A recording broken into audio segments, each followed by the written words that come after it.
So Erik and I went to the Strafford County Summit meeting, right? That's what it was called. And it was fascinating.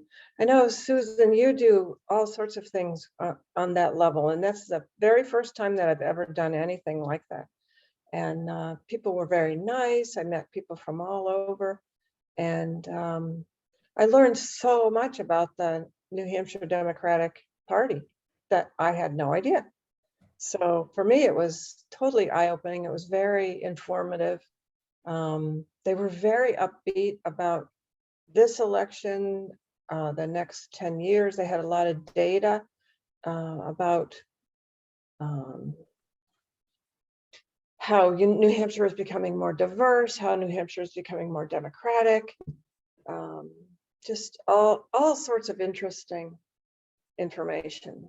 So, and we did a SWOT analysis, which I thought was great about in terms of our own county and our own town committees, what our strengths were, our weaknesses, our opportunities and threats.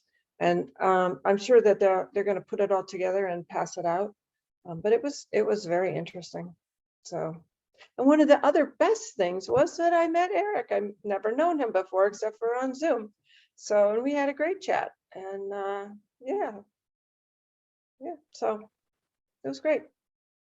So just to fill in, Deb, to answer your question, you were on an email this afternoon with Graham, but they did send out the materials from yesterday. So it is a Strafford County Summit. It was only open to, at this point, to executive council of the town committees.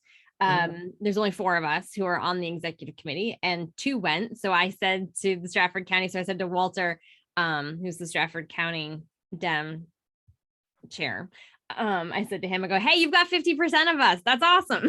Like, we were well represented considering our size. And he did say that we are one of his favorites. So of course. And I know, Sue, you talk about us all the time at the monthly meetings. So I do, and I'm so sorry I missed that. I just couldn't come, but I'm glad that 50% of us could. Well, and supposedly it was the largest summit that they've had in the state. That more people came to ours than have come to any other ones. So I think there was 37 in total. And they sent out the materials today, and it doesn't say I can't send it out. Erik and Deb, you were on the email. So what I'm going to do after this meeting as a recap, when I send out the info for this recap, whatever, I will send out also those. There was the agenda. There is a PowerPoint.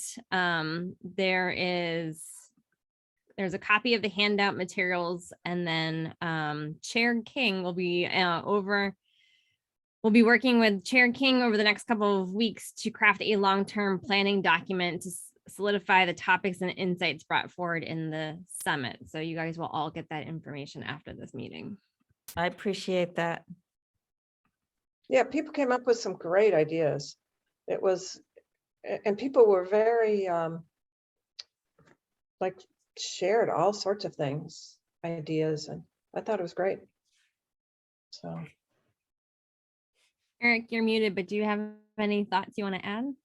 I do have some thoughts. I guess my first thought was that, and it will most likely be in the PowerPoint slides that they sent, is that in the first half of it, that they've done quite a bit of statistical analysis about voter trends at the local and county and the state level.